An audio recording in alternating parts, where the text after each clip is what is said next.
Malaman natin ang sitwasyon ng poultry industry. Nasa ating linya po ang Chairman Emeritus ng United Broiler Raisers Association, Chairman ng Philippine Egg Board din, si Ginoong Gregorio San Diego. Sir Gregorio San Diego, kumusta po kayo, sir? Magandang umaga po sa inyo. Si Orly Trinidad po ito sa radyo na TV pa. Magandang umaga sa iyo, Orly, at magandang umaga rin sa mga taga-subaybay mo. Ginoong San Diego, Isang kumusta po isang ang sektor ng poultry ngayon? Malaman lang po natin, Ginoong San Diego. sa broiler dalawang araw nang bumababa ang presyo sa mga farms. Good. Oo, 'yun ang kinakabahan namin. Ang aming cost ng production pataas. Pero yung produkto namin sa mga farm, ang nangyayari kasi Orly, yung mga farm namin medyo malayo na dito sa Maynila sa Metro Manila kasi marami nang napapaalis yung mga miyembro namin sa Bulacan. Nitong Disyembre lang, pinagbawalan na, pinaalis na sa kanilang mga area ng operation kasi nga lumalapit na yung mga bahayan. Yun ang nagiging problema. Kaya ngayon, ito yung pinangangamba namin, nangyayari na nga. Siyempre, pagka malayo ka na dito, yung cost of production mo, yung halimbawa, yung feed, malayo, mas mataas ang halaga, dadaan ka sa mga tollways. Yung amin namang produkto, halimbawa yung manok, hanguin mo, halimbawa, Nueva Ecija o kaya Tarlac. Ganun din ang tataas din yung, bababa din yung kuha sa iyo dahil nga sasabihin, ang mahal ng gasolina, nabibiyahe, malayo, dadaan ka sa mga tollways. At ang mangyayari naman dyan, tataas naman sa retail, pero sa amin sa farm, bumababa. Okay. Yun ang nangyayari.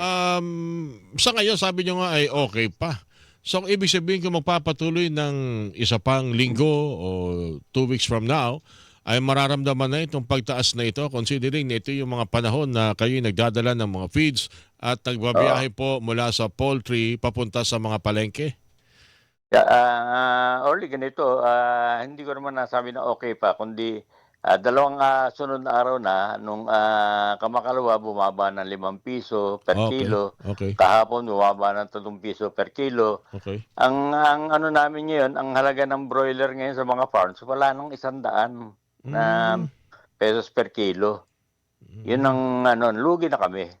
Kasi ang puhunan dyan nasa mga 100 Alright. ang bentahan na ngayon below 100. Pag malayo yung lugar mo, siguro mga nasa 95 ka, 93, ganyan. Ang pinakamataas kahapon sa monitor namin, 99. Baka Dito sa Rizal area. hindi kaya humantong ng pagbaba rin ng production ng mga poultry farmer kung kanya na magiging sitwasyon?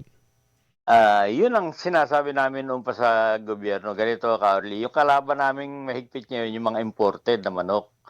Yun ang sinasabi namin sa gobyerno na common sense naman ang solusyon doon sa problema namin ganyan, tinataboy kami, pinapalayo yung mga poultry namin dito sa Manila. Samantala, yung kalaban namin na mga importers, ang poultry nila nananatili na sa pier lang andito sa paligid ng sa populated areas Kaya doon pa lang, talon-talo na kami sa logistics. Alright. Itong mga sinasabi niyong mga poultry farm na napalayo o malayo sa Metro Manila area, anong dahilan? Ba't sila nagsara na? Hindi na nagpunyagi pa na magpalaki ng mga manok, ng mga broiler?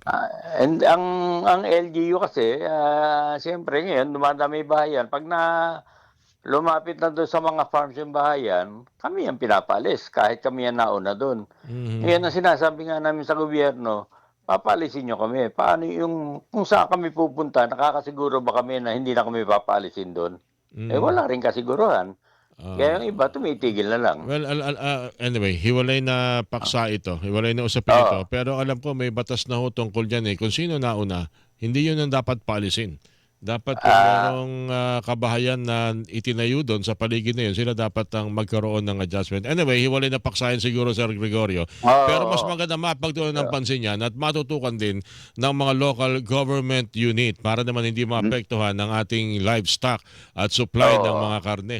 Sa pagkakataong ito, malaking porsyento ho ba ng mga poultry farmer ang nawala o ibinaba dahil sa ganyang mga suliranin ng nasa poultry? Ang mawawala talaga yung mga small and medium, yun ang hindi makalaban na sa panahon na ganito, Mm. na ang competition. Kasi ang sitwasyon dito, Ka-Orly, 6 na multinational companies ang nandito sa Pilipinas na nasa poultry din. Mm. Ngayon, kaming lahat, pati yung ganito na San Miguel, yung Bounty, Danway, yung malalaki dito sa atin, lahat kami talagang hirap na hirap do'n sa paglaban do'n sa mga parami na imported na manok na frozen. So, maintindihan mo na lang kung paano ang sitwasyon naming mga maliliit. Kaya yung mga member namin, marami na yung nagbabawas ng alaga at, yung iba talagang tumitigil na. Mhm. Alright. Meron bang napag-uusapan kayo, mga broiler raisers, kung ano ang sigurong bigyan ng pagkakataong matulungan o mabigyan ng ayuda? Kasi mukhang yan ang mga magiging hakbang ng pamahalaan sa mga apektadong mga sektor, mabigyan ng ayuda, financial assistance mula sa gobyerno. Kayo ba iniisip ninyo, pwede rin kayong dumulog dito at mabigyan din ng ayuda? Yan nga ang tampo ng aming sektor, sa ayuda wala. Ang baboy merong ayuda, yung mga nagkakasakit na ASF. Mm. Kami sabi nga namin, ito lang pagpapaalis mo dun sa isang lugar ng iyong, pinaglalagyan, Mm. lilipat siya sa ibang lugar, wala ka man lang tulong na mahingi sa gobyerno paglipat na napakamahal na operasyon. Mm. 'Di ba, magpapagawa ka na naman ng panibagong poultry sa ibang lugar, hindi ka naman nakakasiguro na tatagal ka din dun sa lugar na paglilipatan mo. Parang minsan napag-usapan natin yan Sir Gregorio San Diego Mm. Yung Matagal ang pagtukoy ng, problema 'yan. di ba napag-usapan natin Kami yan, hindi lang, naghihinaing na sa gobyerno pero hanggang ngayon, gano'n pa rin ang sitwasyon na nakikipag-usap kami pero mm, wala namang nangyayari. mm, Yung sinabi mo kasi kanina National Land Use Act yun, hindi mm. matuloy-tuloy hanggang ngayon, Kasi ang kaya natin napag-uusapan nito ng mga nakaraang mga panahon, once and for all, matukoy natin kung paano pupunan ng pangangailangan ng ating bansa sa pamamagitan ng katiyakan na meron tayong sakahan at meron tayong tulad Mm, dito, mga poultry and piggery oo, at oo. protektahan ng gobyerno para Hmm, hindi tayo magkaroon ng problema ng supply at pag sinabi kong ilan ang ating kayang i-produce, madali lang isipin, madali lang kwentahin dahil andyan oo, dyan itong mga magsasaka at mga poultry and piggery farmer tulad po ninyo. Pero sa nangyayari ngayon, minsan magugulat tayo na nababawasan pa pala kayo dahil nawawala itong oo. mga gantong uri ng mga ng sa sektor ng ating livestock sa Ah, Gregorio. ang napapalit kasi sa amin, Orly, yung mga malalaking kumpanya. Kaya yun nga ang sabi namin, ang pinakanakakalungkot diyan, nauubos na yung mga farmers natin kasi yung mga anak namin ayaw nang manahin yung aming Dahil hanapbuhay. nakikitang hirap siguro. Oo, kasi nga, alam mo yung henerasyon namin magtitiyaga, kahit malugi ka sasabihin mo, yan talagang hanapbuhay natin, Pero yung mga anak namin, mga millennials, iba ang ugali nila, sasabihin nila, "Ba't kayo nagtitiyaga diyan, yung, negosyo na poultry ngayon parang sugal, mag-aalaga ka hindi mo alam kung kikita ka pagka hinango na yung Mm. manok mo." Mm. Na totoo namang nangyayari ngayon. Again, nakikita natin yung tulong ng gobyerno ayuda pero meron pa nahihigit pa sa ayuda na pwedeng gawin sa ganitong uri ho ng paghahanda Mm, sa ating sektor ng agrikultura, Ka Gregorio. No, hindi lang ho sa oo, inyo, pati sa mga ah, magsasaka na unti-unti na rin po nababawasan dahil oo, nga sa pagdedeklara ng mga kung ano-anong dapat gawin sa isang lupain. Kung ito ba ay mananatiling sakahan, mananatiling yan, yun nga, poultry and piggery ang farm, o gagawin na ho nilang i-commercialize na ho lahat, Sir Gregorio. ya kasi ang ano, ang conversion ngayon ng lupa sa sangguniang bayan lang nagagawa na nila nabagawa na nila, Tama po yan. nare-reclassify nila yung mga lupa na from agricultural ginagawa nilang, commercial o sa housing o industrial, yung mga ganyan ba. Alright. Kaya Anyway, kami humihingi kami ng sana magkaroon kami ng firme na mm. lugar kung saan kami mag-aalaga ng mga hayop. Kaya ako lang naman nagagawa ng pagtalakayan sa Gregorio kasi alam natin sa mga krisis, merong lumulutang na kahirapan, may lumulutang din na kabenihan. Parang lumalabas din minsan ng problema na mas dapat tinututungan po ng gobyerno.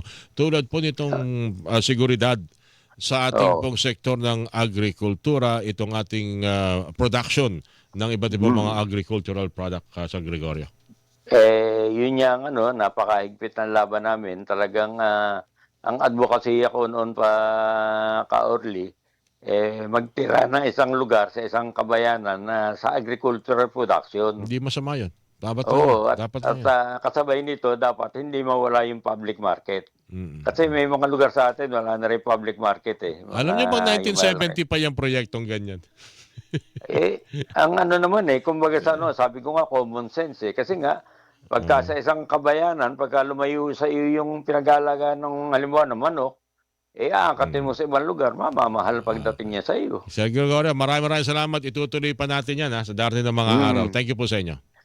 Mahabang panahon na kailangan natin kung iisa-isahin natin ang problema namin mga magmamanok dito sa Pilipinas. Thank you, sir. Salamat po. Magandang umaga po sa inyo. Salamat din, Carly. Si Ginoong Gregorio San Diego po, Chairman Emeritus ng United Broiler Raisers Association, ang inyo pong napakinggan.